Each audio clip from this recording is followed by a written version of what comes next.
Bonjour à tous et bienvenue à vous dans On se dit tout. Pendant longtemps considéré comme un sentiment et même plus comme un don, le pardon est aujourd'hui un processus étudié et quasi codifié. Sans vouloir en faire un bouton on-off, je vous propose de faire la part des choses avec deux spécialistes. À tout de suite.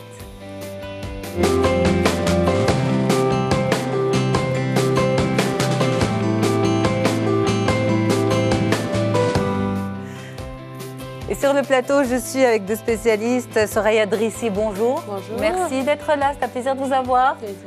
Et Weham Jloun, bonjour Weham. Bonjour. C'est un plaisir de vous retrouver. Merci, merci. Vous êtes psychologue clinicienne. Mesdames, merci beaucoup. On va parler du pardon. On ne va pas en faire une émission philosophique, mais on va essayer de voir comment on peut palper le pardon et le rapprocher des personnes qui en ont le plus besoin.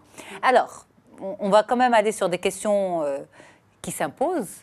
Pardonner, est-ce que c'est oublier? Et est-ce que c'est oublier complètement? Je fais le tour de table. Je commence par vous, Weham. Alors pour moi, le pardonner, c'est comme cicatriser, c'est cicatriser une blessure. En fait, si on vient faire une comparaison, quand on se blesse, on a mal, il y a une blessure, et l'idée, c'est pour supporter la douleur de la blessure, on va essayer de cicatriser cette blessure. Et bien en fait, le pardon, c'est la même chose. C'est d'essayer de cicatriser la blessure de l'offense, pour ne plus avoir à souffrir, pour ne plus ressentir cette souffrance, un peu comme une blessure réelle. Et l'idée, c'est de pouvoir ne plus ressentir cette souffrance pour pouvoir vivre un meilleur bien-être et dépasser de cette souffrance et se relâcher de ce fardeau qui fait mal. Ok, alors c'est oublié ou pas? Non, ce n'est pas oublié. Ce n'est pas oublié. Au contraire, je dirais même que le pardon ne doit pas s'oublier. La souffrance doit passer. On doit s'y adapter, mais on ne doit pas oublier. L'homme ne pardonne pas, l'homme pardonne. L'homme ne pardonne pas, l'homme pardonne. C'est-à-dire? L'homme doit se souvenir de l'offense qui lui a été faite. L'homme n'oublie pas, l'homme pardonne, c'est ce que vous voulez dire. Oui, j'ai dit l'inverse. Non, l'homme doit se souvenir de l'offense qui lui a été faite, mais il doit réussir à dépasser cette souffrance qui est due à cette offense. D'accord, ok.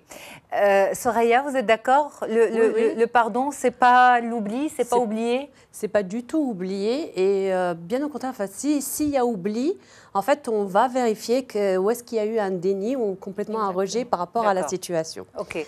Mais est-ce que c'est excuser? C'est-à-dire donner une excuse, donner une explication, une raison à l'offense?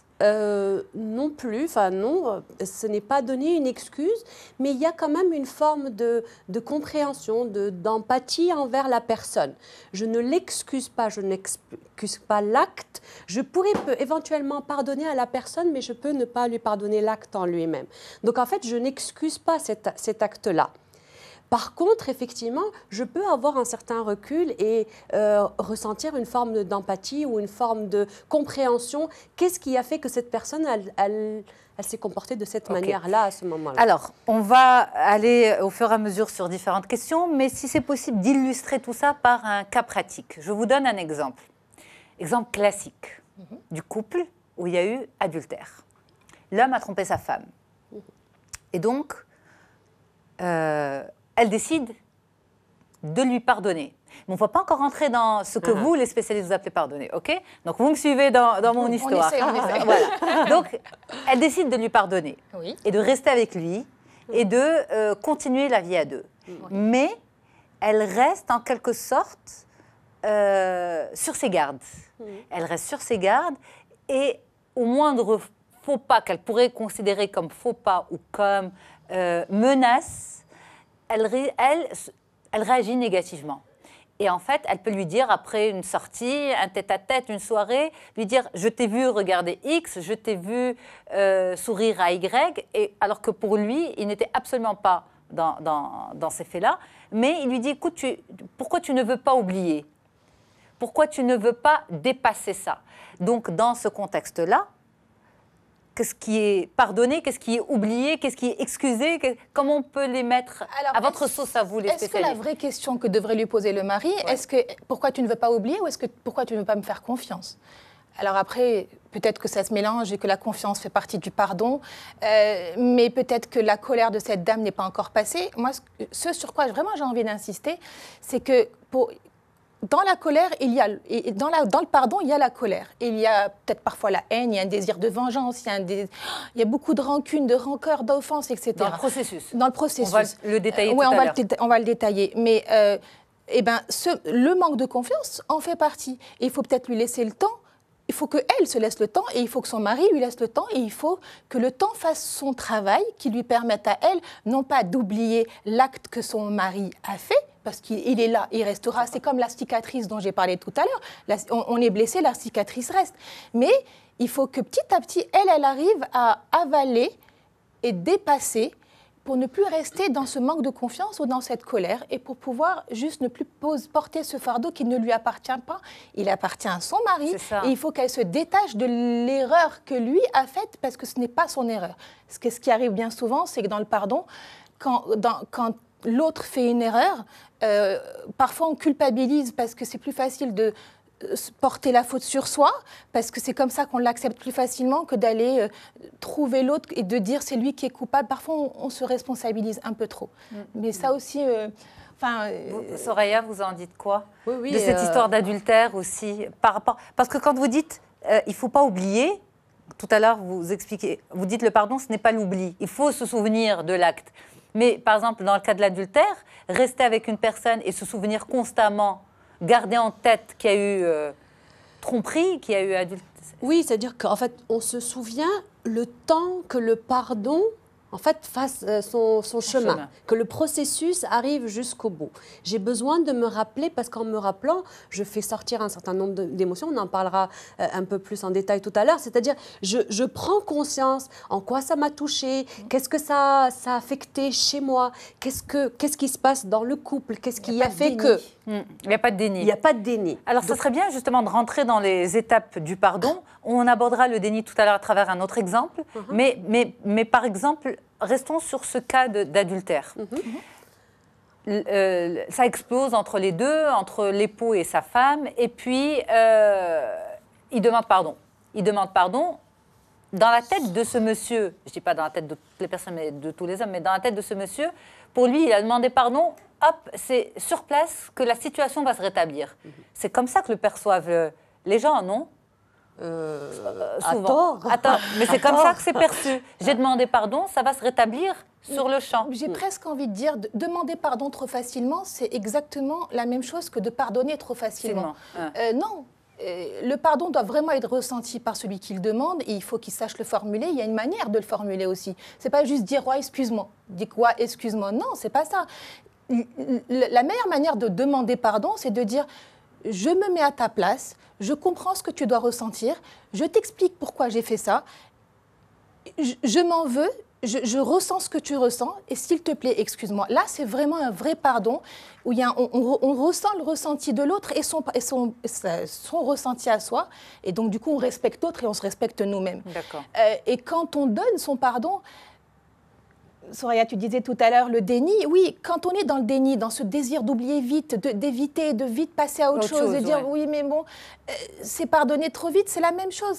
Non, il faut prendre le temps de ressentir ce qu'on ressent, de ressentir ce dont on parlait tout à l'heure, cette colère. Et quand je dis que je pardonne, j'ai fait tout le processus dont on parlera tout à l'heure qui m'amène à vraiment pardonner, sans jugement.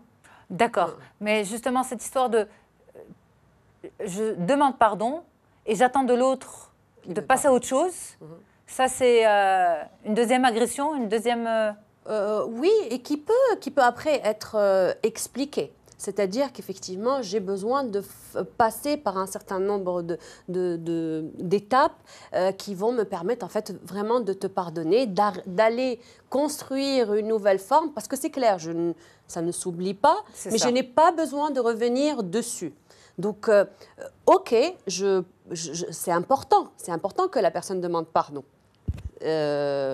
Pour que moi, je puisse aussi entamer ce processus. C'est-à-dire ça aide énormément. C'est ça. Ouais. Alors justement, est-ce que je peux pardonner sans qu'on me demande pardon ? Est-ce que c'est possible de pardonner ? C'est essentiel. C'est-à-dire qu'à un moment, effectivement, si on n'a pas demandé pardon, de toutes les manières, je ne le fais pas pour l'autre, je le fais pour moi. C'est un cheminement pour moi, pour me libérer de toute cette histoire, pour qu'à un moment, je décide d'arrêter de souffrir par rapport à cette histoire, j'ai besoin d'entamer ce processus. On ne l'entend pas souvent, ça. pardonner pour soi et non pas pour l'autre, même quand on a été victime. Pardonner pour soi, c'est un acte d'amour pour soi-même, réellement. D'abord, avant tout. Quand on ne pardonne pas pour faire plaisir, pour retourner chez son mari ou pour faire plaisir aux gens qui vous disent « ouais, ça y est, excuse-le » ou... Non, c'est vraiment d'abord pour nous-mêmes qu'on le fait. C'est parce que sans pardonner, on va rester avec la violence de la haine, la violence du désir de vengeance qui va vous laisser vous consumer de l'intérieur. Oui. Sortir une personne de vous que vous ne connaissez pas forcément. On ne peut pas continuer à vivre sereinement, de manière paisible et positive, si on garde cette haine ou cette colère ou cette animosité-là. Et c'est pour ça qu'elle dit que c'est libérateur, parce que se libérer et arriver au pardon, c'est vraiment se débarrasser d'un fardeau qui pèse tellement lourd, qui peut vous empoisonner la vie et vous pousser parfois même à faire des choses qui sont nocives pour vous, qui vont vous détruire dans votre vie, qui vont vous pousser à l'échec, à ne pas réussir des choses importantes, parce que vous manquez d'estime de vous-même, parce que ne pas arriver à ce pardon, c'est garder du mauvais en soi et donc du coup, c'est ne pas vraiment s'aimer. C'est pour ça qu'on dit que le pardon, c'est de l'amour pour soi d'abord et du respect pour nous-mêmes. C'est très beau en tout cas et on va dire c'est libérateur aussi de l'entendre comme ça. C'est le terme, c'est un cadeau pour nous. C'est un cadeau pour soi. Ouais. Parce que souvent, le rapport que nous avons avec le pardon, c'est je vais pardonner à l'autre, donc je vais lui faire une faveur. Exactement. Alors que surtout pas. Je ne sais pas si tu es d'accord, Soraya, mais c'est pas pour l'autre, quoi. Tout à fait. Et puis, en fait, juste pour peut-être remettre un peu le pardon dans son contexte, qu'est-ce qui nous fait déjà parler de pardon? Parce qu'effectivement, s'il y a une personne, elle m'a offensée, mais que ça ne m'a pas touchée, ça a été, limite, je la comprends, parce qu'elle était énervée, et hop, on passe, effectivement, on oublie. On n'arrive pas jusqu'à parler du pardon. Pardon, c'est ça. Mais on commence à parler du pardon, c'est comme...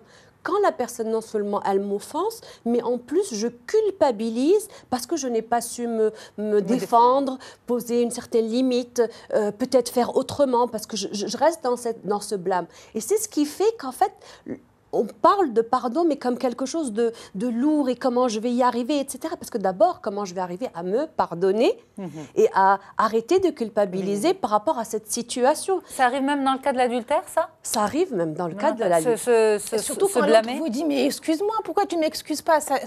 Même cette phrase vous culpabilise, parce que pourquoi j'y arrive pas? Pourquoi j'arrive pas à faire ça? Pourquoi j'arrive pas à lui pardonner? Oui, il faut juste se dire « j'ai le droit de prendre mon temps ». Et est-ce que je n'ai pas contribué quelque part aussi à cet adultère? Ça, il faut se poser la question? Non, c'est-à-dire c'est ce qui se passe. Elle arrive forcément. Elle arrive même. C'est-à-dire, je vais commencer aussi à me blâmer par rapport à cet adultère. C'est que j'ai dû avoir ma part de responsabilité. Ouais. Et donc, ce remaniement, et en fait, surtout, on parle plus d'émotions complexes. C'est-à-dire, je ressens de la colère mais en fait, au fond, c'est de la tristesse. Mais en même temps, j'ai honte par rapport à cette situation. Et donc, les choses sont tellement confuses qu'en fait, je n'arrive pas à dire « OK, on passe à autre chose » parce que c'est tellement confus chez moi que je n'arrive pas à mettre les mots. Dans ce processus du pardon, et même dans le cas de l'adultère ou même par rapport à son propre parent, quand il vous a blessé, que plus tard on se rend compte que qu'on traîne des choses... Est-ce que c'est la même chose aussi pour un viol? Ah là, par contre, c'est un peu plus compliqué parce que là, on est dans le pathologique. Et dans le pathologique, le pardon, il est différent. Et pourquoi on est dans le pathologique, là? Le viol, la personne qui vous a violé est censée ne pas être très équilibrée sur le plan mental. Donc là, on est dans le pathologique, on est dans quelque chose qui va passer de l'ordre, c'est plus de l'ordre de la justice. Mais il y a aussi le pardon. Est-ce qu'il faut... Après, quelqu'un qui a été violé... Pardon, pas pardonner à l'autre, parce qu'il faut pardonner à l'autre, mais comme vous disiez tout à l'heure, pardonner pour être mieux avec soi-même, ce cadeau qu'on se fait à soi. Alors oui, même dans le cas du viol, la personne, et ça va prendre beaucoup de temps, il faut savoir que le temps, il est différent. Le pardon, il est différent d'une personne à une autre. Il n'est pas dépendant de l'acte en lui-même, mais il est dépendant de la personne que nous sommes. Ça va prendre du temps, ça demande tout un processus. Dans le cas d'un viol, par exemple, c'est peut-être difficile aussi d'y arriver toute seule. Il faut peut-être aller voir des personnes spécialisées qui vont avoir une écoute spéciale, qui vont vous aider à trouver les mots, vous comprendre l'autre. Alors, dans le pardon, on va en parler dans les étapes, mais une des étapes, c'est d'essayer de comprendre l'autre et de comprendre l'erreur de l'autre. C'est pas de l'excuser. c'est pas de l'excuser, mais c'est de comprendre l'acte qui a été fait. Alors, dans le cas du viol, comprendre l'acte du viol, c'est compliqué. C'est ça. Mais pourtant, on y arrive. Et on peut y arriver, mais ça prend un sacré temps et c'est un long chemin et un long travail psychologique qu'il faut faire derrière. C'est aussi compliqué, peut-être aussi, cette histoire de pardon. Vous avez évoqué le cas des parents. C'est encore très tabou dans notre société, marocaine, maghrébine, africaine, arabe, d'en vouloir à ses parents. Même si, au fond, il y a quelque chose, mais on a du mal encore à le verbaliser, parce qu'il y a cette sacralité de l'image parentale. Vous en pensez quoi? Oui, il y a une forme de sacralité parentale, mais quand on en veut, ça ne veut pas dire qu'on leur veut du mal. C'est qu'on ressent, d'après le vécu qu'on a eu dans le vécu avec nos parents, on ressent des choses qui sont négatives et qu'on les ressent. Franchement, l'idéal, c'est juste savoir s'écouter, que ce soit un sentiment négatif ou positif. Le fait de l'écouter est positif et constructeur et justement libérateur. Parce que quand on va écouter ce sentiment négatif vis-à-vis de sa maman, on l'écoute, on va le décoder, on va le comprendre et on va pardonner après. Parce qu'on l'a compris. Donc, ça ne devrait pas être tabou, ça devrait faire du bien parce que ça réconcilie. L'idéal, ça serait la réconciliation, qui est l'étape d'après le pardon. Alors, on va y aller dans les étapes et j'espère qu'on pourra, si on a le temps de bien développer ce point, sinon, c'est promis, on en fera une émission à part entière parce que c'est un sujet aussi qui me tient à cœur. Donc, comment pardonner? Il y a des étapes, il y a un processus. Vous nous le disiez depuis tout à l'heure. Alors, qu'est-ce qui se passe? Grosse colère. On reste sur le... Ça vous va l'exemple de l'adultère? Pour développer, ça vous va? Oui, je prends ça pour un oui. Bon, il y en a tant d'autres, mais celui-là, il est intéressant. Il est parlant. Il est parlant, c'est ça, il est très parlant à beaucoup de personnes. Donc, grosse crise, on apprend que l'autre nous a trompés, on l'apprend où il l'avoue, on tombe sur un message, ou bref, grosse crise. Et donc, à un moment, il dit « Pardon, je veux qu'on reste ensemble, je ne veux pas qu'on se sépare, je veux que tu me pardonnes. » Qu'est-ce qui se passe, Soraya? Pardon. Prise de conscience, enfin prendre conscience qu'on a eu mal, qu'est-ce qu'on a ressenti, enfin prendre conscience que c'est pas quelque chose, effectivement, comme on disait tout à l'heure, quelque chose qui va être pardonné par le simple fait de prendre conscience. Qu'est-ce que ça a évoqué en moi? Qu'est-ce que ça fait bouger en moi en termes d'émotions, en termes de... ça, c'est vraiment la première étape qui est très importante. C'est pas, OK, d'accord, on passe... C'est reconnaître la faute commise par l'autre. Il faut la reconnaître, il faut la voir. Mais il faut lui dire... Enfin, je veux bien... désolée d'insister, mais voilà, grosse crise. On apprend qu'il y a eu adultère. Il demande pardon. À ce moment-là, c'est quoi? Qu'est-ce qui se passe en général? Qu'est-ce qu'elle dit, l'autre personne? Il faut que tu me laisses le temps. Laisse-moi le temps d'absorber tout ça. Je vais te laisser finir. Il y a une partie dans ta question qui m'intéresse, c'est que c'est pas parce que l'autre me demande de le pardonner que je vais pardonner. Okay. C'est surtout pas ça, presque à la limite. Si je pardonne, c'est parce que j'en ai envie et que j'ai fait un processus qui me donne envie de le faire. Mais si on pardonne parce pour faire plaisir à l'autre, on n'est pas dans le bon pardon. D'accord, mais comment je sais que j'ai envie de pardonner ou pas? Là, déjà, la question comment... C'est-à-dire, c'est comme si, en fait, la personne était là et elle appuie sur un bouton. Maintenant, tu me pardonnes. C'est ça. Mais en fait, l'idée, c'est vraiment de laisser la personne avec elle-même le temps... Voilà, moi, je te demande pardon. Voilà ce que j'ai... Voilà tous mes arguments. Maintenant, je te laisse le temps de réfléchir et puis on en reparle plus tard. C'est-à-dire laisser à la personne déjà de commencer son processus, mais commencer son processus toute seule. Donc il faut vraiment une prise de conscience de la part des deux parties. Et il faut de la maturité chez les deux. C'est ça? Et le temps aide à trouver cette maturité, cette sagesse, parce que le temps aussi apaise, il joue son rôle. Ça fait partie d'une des étapes, le temps. Ouais. Mais c'est difficile comme situation parce que finalement, on se retrouve à gérer, à devoir pardonner, à devoir se réconcilier avec soi, à devoir se faire du bien, alors qu'on n'est pas forcément responsable de toute la situation. En même dans temps, ce cas-là? on vit on vit pas sur une île déserte, on vit dans une société, avec des gens, on a des relations. Et en fait, dans ces relations, on se construit, on évolue, on se développe.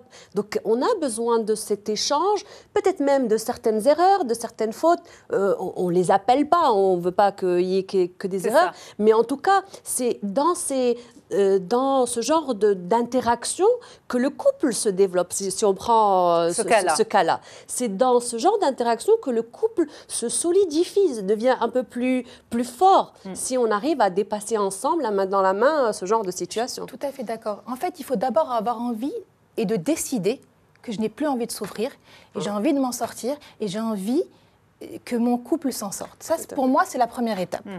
Une fois que j'ai décidé de ne plus souffrir, la deuxième étape, c'est de reconnaître, il faut que je reconnaisse l'erreur qui a été faite par l'autre, peut-être par moi-même, peut-être par nous deux, mais reconnaître la faute, c'est déjà savoir quelle place a eu cette faute, quelle partie en moi a été touchée. Est-ce que c'est mon orgueil? Est-ce que c'est mon intégrité physique? Est-ce que c'est le respect? Est-ce que c'est ma réputation? Est-ce que c'est vis-à-vis des gens? C'est l'image, etc. Ça, c'était la deuxième étape. Ensuite, pour moi, la troisième étape, c'est juste exprimer sa colère. Mon Dieu, laissez cette colère sortir. Laissez-la. Elle est nécessaire. Pour moi, la colère, c'est le signal d'alarme. Pardon, oui, Anne, est-ce que c'est là où le problème existe, où le bas blesse? C'est exprimer sa colère. Pourquoi? Parce que ce qu'on constate, c'est que justement, la personne a demandé pardon. Ensuite, en effet, il y a ce processus qui démarre. Et puis, il y a toute cette rancœur qui remonte. Mais ça, c'est pas tout de suite, hein, ça peut prendre du temps. Et puis, un jour, la personne, celle qui a subi, a besoin d'exploser. Vous le dites, c'est tout à fait normal. Mais l'autre en face, pour lui, il a rempli sa part du contrat, il a demandé pardon. Et donc, que la personne... C'est ça. Mais oui, mais moi, je vous dis ce qui est... Mais vous le savez mieux que moi, c'est pour ça que les gens arrivent chez vous. Mais moi, je vous rapporte un peu comment ça fonctionne. Un jour, la femme explose, sa colère ressort, mais l'autre ne comprend pas. Mais qu'est-ce qui t'arrive? Mais pourquoi tu ne veux pas laisser couler? Je t'ai demandé pardon, pourquoi tu ne veux pas passer à autre chose? Est-ce que c'est des choses qui existent? Je ne les invente pas quand même. Dans le cas que tu exploses, la colère, elle explose après coup. C'est-à-dire, là, dans ce que je comprends de ce que tu dis, c'est que la femme a fait semblant, elle a mis un masque, et elle a fait semblant de faire, bon, allez, c'est cool, c'est pas grave. Et un jour, il y a un truc qui est ressorti parce que elle a ressenti la colère. C'est ça. Dans l'idéal, il faut que la personne qui a fait l'erreur soit dans le respect de son épouse ou de son époux, parce que l'adultère, c'est dans les deux sens, bien sûr. Soit dans le respect et de dire, j'ai fait une erreur, il faut lui laisser le temps, et il faut que la personne qui est offensée aussi se respecte et se laisse le droit de voir les sentiments et les émotions. Un moment? Vraiment, c'est du cas par cas. C'est du cas par cas. Ça dépend de beaucoup de choses. Ça dépend de la relation affective qu'il y a entre eux, de dépendance. Enfin, là, c'est très compliqué. Là, c'est un autre sujet. C'est ça. Mais vraiment, l'idéal, le pardon doit... oui, la colère fait partie d'une étape. Et il faut la laisser s'exprimer. Et sans la colère, sincèrement, pour moi, il n'y a pas de pardon. Ok. Et cette colère, est-ce qu'elle ressurgit souvent, ou c'est vraiment dans ce processus que vous nous expliquez, c'est une bonne explosion et on plie ça? Alors justement, déjà, quand on dit exprimer une colère, ça ne veut pas dire systématiquement exploser. D'accord. On parle en fait d'exprimer cette émotion qui est en moi, ou ces émotions qui bouillonnent là à l'intérieur, et que j'arrive à mettre les mots dessus. C'est ça, en fait, exprimer la colère. Effectivement, par moment, et si on suit le processus, c'est rare où ça fait barder un peu partout. C'est vraiment, là, il y a eu ça, j'ai ressenti ça, je me suis sentie comme ça, et puis ça m'a fait ça, et puis c'est arrivé à dénouer. C'est pas anarchique. C'est mettre des mots. Mettre des mots et puis les poser. Et puis quand il s'est passé ça, et puis quand ça a été comme ça. Et c'est pour ça qu'en fait, comme on prend le temps, comme elle disait, oui, Anne, comme on prend le temps, ça peut sortir d'une manière très calme. Mais prendre le temps. prendre le temps, déjà, moi, de entre se moi et connecter moi-même. avec ce qui s'est passé. Qu'est-ce qui s'est passé à l'intérieur? Peut-être entre moi et moi-même, je fais ma fiche, ou peut-être je me fais accompagner, peu importe. Mais j'arrive à mettre les mots C'est sur... bien ça, se faire une fiche. Oui, se faire une fiche Complètement. avec... bon, après, il y a plusieurs méthodes. C'est que j'arrive à écrire exactement, ou à écrire une lettre, ou peu importe. C'est-à-dire, il y a énormément de méthodes pour faire sortir cette colère. Alors, faire sortir la colère, on est arrivé à ce point-là. On va marquer une courte pause et on revient pour continuer le processus du pardon avec vous, mesdames. Merci beaucoup. À tout de suite. On revient.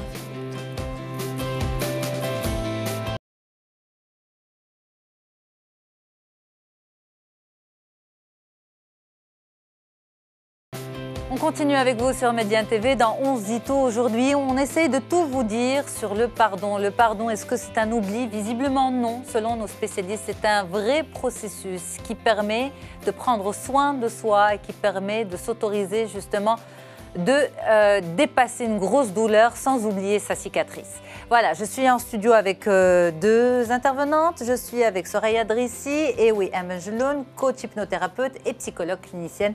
Mesdames, merci beaucoup d'être là. Dans un petit moment, on va s'occuper aussi de la vue des personnes qui souffrent de diabète parce que ça c'est très très important. On va en parler avec le docteur Yassir Ben Salah. Mais pour l'heure, je reviens avec vous sur le processus. Nous avons jusque-là parlé de 3 points. Décider de ne plus souffrir. Reconnaître que la faute existe, qu'il y a eu du mal, et puis exprimer sa colère. Dire tout ce qui a pu nous faire mal. Et ça, c'est en fait, si j'ai bien compris, c'est comme ça que les étapes de l'oubli, pardon, gros lapsus, du pardon, se mettent en place. C'est comme ça que le pardon se met en place. Il ne faut pas essayer de brûler aucune étape. Moi, je sais que William ne veut pas que j'évoque la question, mais je vais le faire quand même. Ça me rappelle un parallèle avec le deuil. Le deuil aussi a ses étapes. Oui. Le pardon aussi... Alors, c'est pas que je veux pas que tu évoques cette question, parce que pour moi, le deuil, le deuil et le pardon, c'est très philosophique, et puis ça ramène plusieurs autres sujets, mais tu as tout à fait raison. C'est vrai que le pardon, c'est comme un processus de deuil. Parce que dans le deuil, c'est reconnaître une souffrance, c'est de faire un travail pour arriver à dépasser cette souffrance, que cette souffrance ne nous écrase plus et qu'on arrive à continuer son chemin de vie. Et on n'oublie pas à chaque étape. Oui, c'est ça. Et ce processus de deuil se fait en plusieurs étapes, et parfois même, on a fait le deuil, mais des fois, cette perte, la perte de la personne, même si on a oublié, cette personne nous revient en tête de temps en temps. C'est comme le pardon. On a fait le deuil de l'erreur faite par la personne, et on a pardonné, mais il ne faut pas oublier que c'est comme le deuil. De temps en temps, il y a des situations qui nous rappellent la situation vécue où on a dû pardonner. Donc il faut accepter que de temps en temps, il y a des allers-retours. Et dans le processus de deuil, c'est les étapes qui se font. Et laisser le temps aussi à chaque étape. C'est ça, c'est que pour le pardon, on a l'impression qu'il faut que tout aille très très vite. Que tout aille très vite pour retrouver une situation. Si tu suis la demande de celui qui te demande, mais si tu te suis toi et que tu suis ce que tu ressens toi, tu ne vas pas aller vite. Et c'est parce que si on veut aller vite, on ne le fait pas bien. Et on n'est pas dans la demande de l'autre. L'idéal, ça serait de se centrer sur soi, s'écouter nous, d'écouter nos besoins, nos désirs, et c'est là où on respecte le temps qu'il faut. Mais par rapport à cette histoire-là, en fait, est-ce que c'est pas aussi compliqué, même si vous les spécialistes vous dites il faut prendre son temps, on en a besoin, eh bien, pour que la situation se rétablisse, ça passe aussi par cette relation amoureuse qui a été effritée. La relation a été égratignée, effritée. Mais en même temps, pour que tout se recolle, il faut retrouver cette relation. Et donc, en fait, on ne sait pas s'il faut aller trop vite, au risque de ne pas s'écouter comme vous dites, mais si je m'écoute trop, est-ce que ça ne va pas créer un fossé entre nous? C'est une interrogation, j'ai l'impression qu'elle vous semble légitime. Pas plus vite que la musique. Pas plus vite que la musique? Pas plus vite que la musique. C'est-à-dire qu'effectivement, à un moment, peut-être que mon besoin de recoller, effectivement, pas de recoller, mais en fait de retrouver cette relation amoureuse, de retrouver cette chaleur, ne serait-ce que pour nous et aussi pour nos enfants, que le processus, ça se trouve, va s'activer de lui-même. mais je ne force pas. Je ne force pas. Ouais. En fait, quand on parle de temps, on a l'impression qu'on est en train de penser à des mois ou des années ou des semaines, etc. Le temps, ça peut être même, je vais exagérer de manière caricaturale, mais ça peut être même 3 jours. Quand on parle de temps, c'est de donner le vrai temps à nos émotions, une vraie écoute. Ça peut être plus. Je peux prendre même 2 heures où je me suis bien écoutée, j'ai vraiment ressenti ce que je ressentais et je me suis comprise. C'est déjà un beau, joli temps. Et je n'ai pas été prise par la pression de X ou des Y ou des enfants ou des grands-parents, mais je me suis juste écoutée. C'est pas, quand on parle de temps, c'est de prendre le temps de vraiment s'écouter dans le vrai de ce qui est ressenti à l'intérieur. L'ego ne prend pas trop de temps dans cette histoire-là?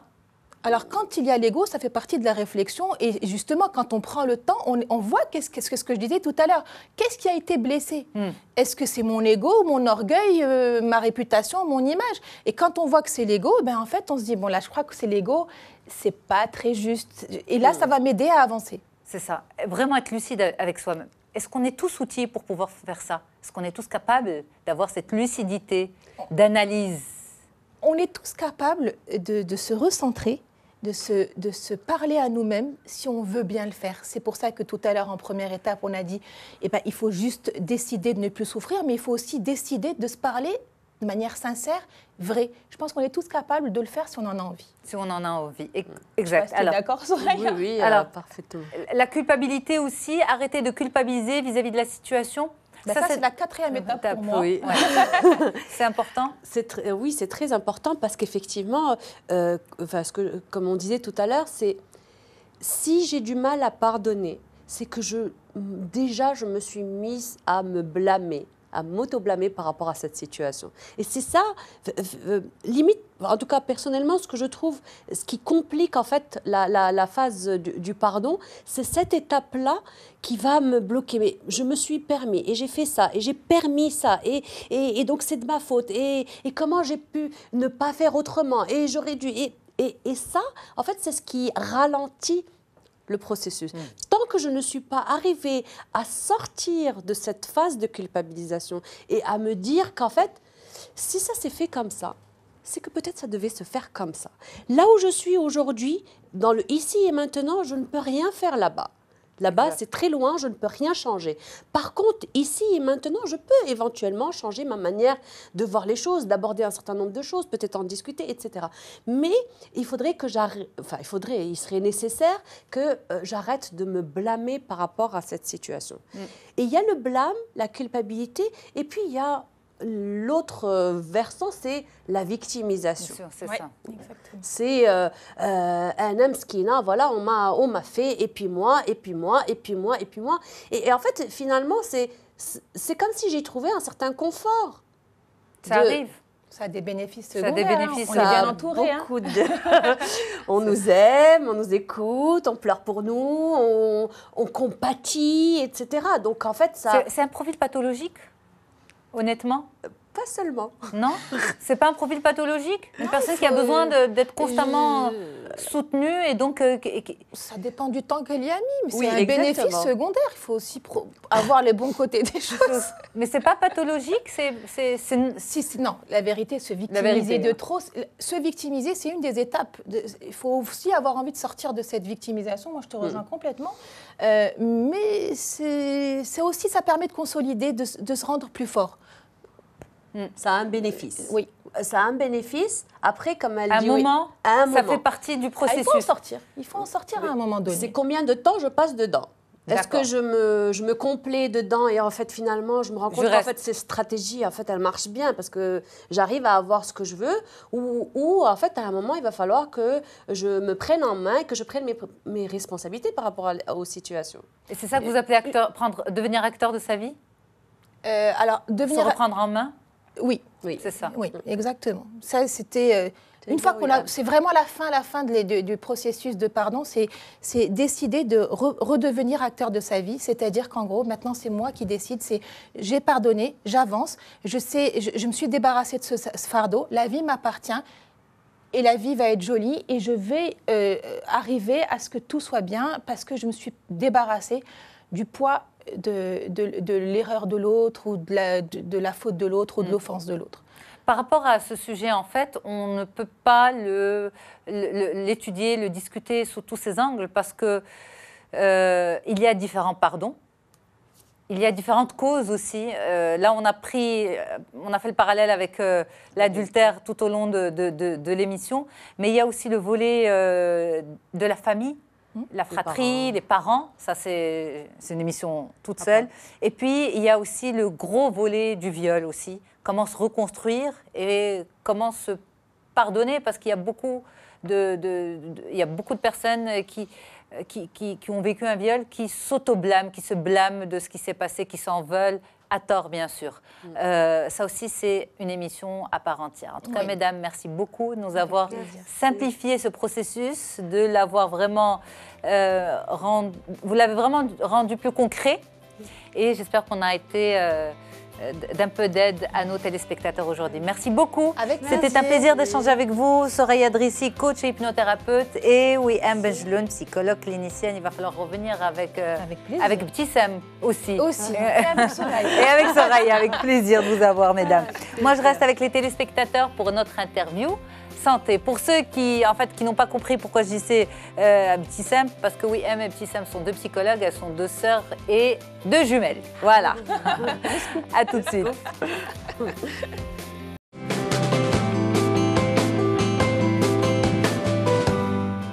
Et donc nous sommes installés cette fois-ci pour aller sur l'interview santé et surveiller sa vue lorsqu'on a un diabète. On en parle avec le docteur Yasser Ben Salah, médecin ophtalmologue à Casablanca. Bonjour docteur. Bonjour. Merci d'être là. Merci à vous, merci de votre invitation. Avec plaisir docteur. Alors, c'est un sujet qui est très important parce que très souvent, on fait directement le lien entre diabète et maladie des yeux. Oui. Et surtout, baisse de l'acuité visuelle, voire même cécité. Oui. Est-ce que les yeux sont forcément concernés, touchés, lorsqu'on a un diabète? D'abord, je tiens à vous remercier de choisir ce sujet parce que c'est un sujet très important. C'est un problème vraiment de santé publique qui concerne tous les diabétiques. D'accord. Les yeux sont forcément, les yeux sont forcément atteints quand on a un diabète. D'une manière ou d'une autre?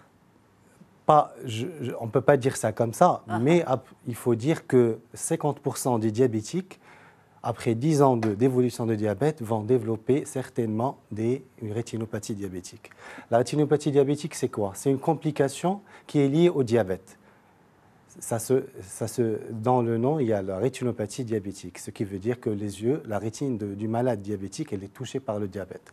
Et donc, dans notre pays, la rétinopathie diabétique, c'est la deuxième cause de cécité dans notre pays. D'accord. Après la cataracte. D'accord. Donc la cataracte, elle représente la deuxième cause de cécité, mais cette courbe, la rétinopathie diabétique, elle risque d'être la première de devenir, elle est en train de devenir la première cause. Pourquoi? Parce que la cataracte, on peut l'éviter. C'est ça. On peut faire des opérations et là, tous les gens ils commencent à être sensibilisés face à la cataracte. Par contre, la rétinopathie diabétique, on ne peut pas l'éviter quand elle s'installe et quand elle s'aggrave, on ne peut pas l'éviter. D'accord. Mais on peut la prévenir. On peut la prévenir. C'est ce qu'on va développer avec vous. Ouais. Vous dites, en moyenne, 50% des diabétiques après 10 ans de maladie risquent de développer une rétinopathie diabétique. Quel que soit le type de diabète, diabète de type 1, diabète de type 2?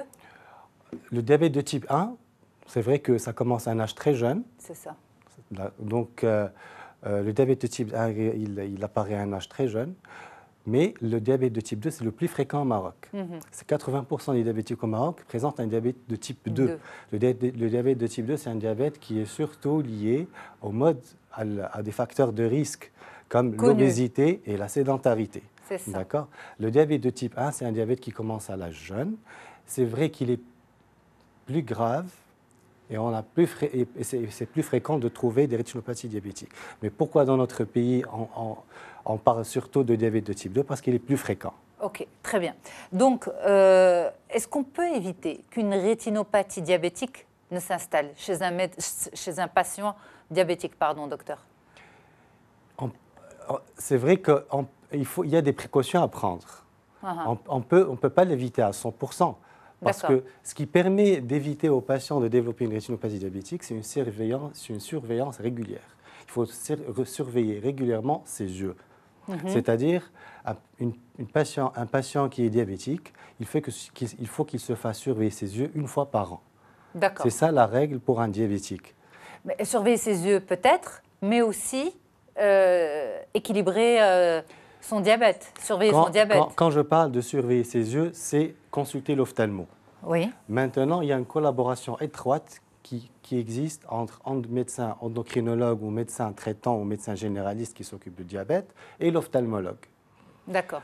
De telle manière que, par exemple, si un patient qui se présente dans notre cabinet avec une rétinopathie diabétique qui commence à apparaître au niveau de ses yeux, et des fois, quand on lui demande est-ce qu'il a un bilan équilibré, ils nous disent oui, monsieur le docteur, j'ai un bilan qui est équilibré. Quand il y a l'apparition de rétinopathie diabétique dans ces cas, il faut abaisser les chiffres de glycémie. D'accord. Comment abaisser les chiffres de glycémie? On contacte l'endocrinologue, on lui dit, voilà, même si vous avez un traitement bien équilibré sur le plan thérapeutique et tout, il faut encore abaisser les chiffres tensionnels, les chiffres glycémiques. Pourquoi? Parce que même avec une glycémie, par exemple, une hémoglobine glyquée, c'est un peu technique. C'est un peu technique, mais l'hémoglobine glyquée, c'est la moyenne de la glycémie 2 mois auparavant avant le prélèvement. D'accord. Mais alors, dans ce cas-là, une personne qui nous suit aujourd'hui, une personne diabétique, et qui se dit, moi, mon diabète, je ne risque rien, ou je ne risque pas grand-chose parce que mon diabète est constamment équilibré. Et vous entendez dire, parfois, même chez une personne qui a un diabète équilibré, eh bien, on découvre une rétinopathie diabétique. Oui. Ça veut dire quoi? Ça veut dire que... à quoi faut-il faire attention? Quels sont les signes à surveiller? Alors, c'est ça ce qui est dangereux dans la rétinopathie diabétique. Pourquoi? Parce qu'elle ne prévient pas. Une rétinopathie diabétique qui vient de s'installer, on n'a aucun signe. Rien. C'est ça la problématique. C'est pour ça que c'est pour ça qu'il faut des campagnes de sensibilisation, d'information, de dire que tout diabétique équilibré, même équilibré, il faut qu'il se fasse surveiller par un médecin ophtalmologiste. Mais dans ce cas-là, c'est 2 fois par an? 1 fois par an, c'est pas suffisant? C'est 1 fois par an. C'est suffisant? C'est 1 fois par an, c'est suffisant. Et je reviens à votre question. Pourquoi? C'est vrai, il faut pas faire peur aux gens aussi. Exact. L'idéal, c'est d'avoir un patient avec une glycémie qui est élevée. Bien sûr, il faut surveiller les autres organes nobles. Il n'y a pas que les yeux, il y a aussi le rein, il y a aussi le cœur. Avec une glycémie qui est basse, vous voulez dire? Une glycémie qui est correcte. Vous avez dit qui est élevée. Qui est correcte. Oui, qui est correcte. Très bien. Qui est correcte. Maintenant, je parle de chiffres glycémiques cibles. C'est-à-dire même avec une glycémie qui est un petit peu élevée, on peut avoir des débuts de rétinopathie diabétique. C'est pour ça qu'il faut abaisser encore plus Et 1 fois par an, une surveillance 1 fois par an, c'est suffisant? Pour une personne diabétique, chez une personne diabétique chez qui on contrôle chaque année, son fond d'œil il est convenable, il n'y a aucun signe, c'est 1 fois par an. Par contre, une personne qui commence à développer des signes, là c'est 1 fois chaque 6 mois. Et c'est quoi ces signes-là? Quand vous dites que la personne ne ressent rien, mais l'ophtalmo, qu'est-ce qu'il va chercher? L'ophtalmo, bien sûr, il va faire un examen complet. Il va commencer par le test de la vue. Après, il va dilater son patient au cabinet et il va faire le fond de l'œil. C'est l'examen de la rétine, c'est l'examen clé. L'examen clé du fond de l'œil. Alors, qu'est-ce qu'on va voir? On va voir des signes de rétinopathie diabétique, des types de petites hémorragies, de petits microanévrismes. C'est comme une DMLA? Non, ce n'est pas la DMLA. La DMLA, c'est autre chose, ça touche le centre de l'œil. D'accord. C'est la macula. OK. D'accord. Là, la rétine, ça commence au niveau de la moyenne périphérie. Mais quand est-ce que le patient va s'en rendre compte? C'est quand cette rétinopathie diabétique, elle va s'approcher plus du centre de l'œil. Le patient, malheureusement, dans le cas du diabète, quand le patient commence à s'en rendre compte d'un problème visuel, c'est qu'il y a quelque chose de très important qui est en train de se développer. Ça a déjà c'est ça bien la gravité, ça a bien évolué. Voilà. Mais tous les médecins, tous les endocrinos en tout cas, insistent sur l'importance du suivi des yeux chez un patient diabétique. Oui. Qu'est-ce qui se passe? Les patients disparaissent dans la nature? C'est quoi le souci? Ça c'est une réalité. C'est-à-dire, on voit toujours, moi par exemple, je vois toujours dans mon cabinet des patients diabétiques depuis... ça m'est arrivé de voir des patients diabétiques depuis 10-15 ans, ils n'ont jamais vu d'ophtalmologue. Alors, je ne crois pas à la théorie du patient qui me dit non, le médecin ne m'a jamais rien dit. Ça, je ne crois pas à ça parce que même un médecin un médecin, Tous les médecins sont tous les sensibilisés à médecins ça. sont sensibilisés face à ça. Ils demandent à avoir un bilan ophtalmo. Par contre, ce qui est important, c'est qu'il faut exiger du patient un compte rendu. Les médecins traitants, les médecins endocrinologues, ils doivent exiger du patient un compte rendu de leur état ophtalmologique. C'est ça. Voilà, donc quand on examine un patient, on trouve qu'il n'y a pas de rétinopathie diabétique, on lui fait un courrier, il va contacter son médecin traitant. Voilà, monsieur le docteur, j'ai examiné mes yeux. Mais alors c'est quoi? rendez-vous C'est à le l'année patient qui prochaine. ne prend pas les choses au sérieux? Selon vous, c'est quoi? Je crois que oui. Je crois que oui, parce que pour le patient, tant qu'il voit bien, c'est qu'il n'y a pas de problème. Et malheureusement, c'est quand il ne voit pas bien, c'est là où il y a les gros problèmes. Où il y a les gros problèmes. Maintenant, ce qui se passe, c'est pourquoi les surveillances régulières? Parce qu'un patient avec une moyenne de glycémie qui est, disons, qui n'est pas très élevée, qui n'est pas élevée, bon, il prend du temps à se développer. La rétinopathie diabétique, s'il ne consulte pas, la rétinopathie diabétique, elle prend son temps à se développer petit à petit. Mais un jour, il se dit, voilà, je dois me faire examiner les yeux. Il vient dans notre cabinet, voilà, je suis diabétique depuis 5 ans, 4 ans, je n'ai jamais consulté mes yeux. Est-ce que votre médecin vous l'a dit? Oui, il me l'a dit, mais c'est moi qui a... Des fois, il y a des patients qui disent que c'est... Ils avouent. Ils avouent, et des fois qui disent, non, on ne m'a jamais dit ça. Okay. Ça arrive. Pour vous, ce n'est pas possible? Ce n'est pas possible. D'accord. C'est pas possible. Et quand on examine son fond de l'œil, on trouve qu'il y a des signes de rétinopathie diabétique. Là, on explique au patient. Voilà, monsieur, malheureusement, j'ai une mauvaise nouvelle à vous annoncer, entre guillemets. Il faut le responsabiliser, il faut le secouer. Si la rétinopathie diabétique elle commence à apparaître, c'est qu'il y a quelque chose qui ne va pas. C'est que la glycémie, elle était élevée. Et même si vous me dites que votre glycémie, actuellement, elle est normale, c'est qu'elle est passée par des phases d'élévation, d'instabilité. D'instabilité, c'est ça. Donc là, en fonction du stade de la maladie, il faut explorer cette rétinopathie diabétique parce qu'on ne peut pas stadifier une rétinopathie diabétique juste avec un examen. On n'est pas très précis. Là, il y a des examens qu'on peut faire, comme l'angiographie rétinienne à la fluorescéine. Et ça vous permet de ça savoir nous permet de stadifier, parce que la D'accord. rétinopathie diabétique, elle a plusieurs stades. Ça nous permet de stadifier la maladie et de pouvoir poser un traitement. D'accord. Soit c'est une rétinopathie diabétique qui est non proliférante, qui est minime. Non proliférante, ça veut dire qu'on n'a pas des vaisseaux qui viennent de se former. C'est qui est à un stade de début. On préconise une surveillance régulière là et on dit aux patients qu'il faut qu'ils reviennent dans 6 mois pour qu'on le recontrôle. Par contre, si on a des stades qui sont proches du cas sévère, là, il y a des cas, la majorité des cas, on fait du laser pour le patient. D'accord. C'est efficace? C'est efficace, c'est le seul moyen efficace. Efficace en quoi? Ça permet d'arrêter la progression. Ouais. Ça ne permet pas de guérir. D'arrêter la progression, ça veut dire que s'il y a eu une perte d'acuité visuelle partielle, exactement, on ne peut pas la retrouver. Il y a des cas où on peut retrouver, ça dépend des cas. On peut pas, c'est un sujet très vaste parce qu'il y a là aussi la maculopathie diabétique. Là, nous, on généralise, on ne parle que de rétinopathie diabétique. Alors, si on est à des stades minimes, on surveille régulièrement. Si on sent qu'il y a une progression de la rétinopathie diabétique minime à une rétinopathie diabétique modérée à sévère, on peut préconiser des séances de laser pour ralentir la progression. Mais qui dit laser dit toujours un meilleur équilibre glycémique. Ça ne veut pas dire qu'on fait du... Ça, c'est très important. Parce que généralement, le patient qui a une rétinopathie diabétique, pour laquelle on fait du laser, et le patient, il croit qu'il s'en est sorti. Alors qu'il a encore, bien sûr, sa glycémie. C'est pas vrai, il a toujours sa rétinopathie diabétique. On fait du laser pour arrêter la progression, pour ne pas aggraver. C'est comme un pacte qu'on fait entre le patient et le médecin. Merci beaucoup, Dr Yasser Ben Salah. Vous êtes médecin ophtalmologue à Casablanca. Merci. On peut bien sûr revoir votre intervention chez nous sur medientv.com. Bonne journée. Merci à toutes et à tous. À très très vite sur Médien, sur Médien TV, sur medientv.com. Et un grand merci à toute l'équipe. Au revoir.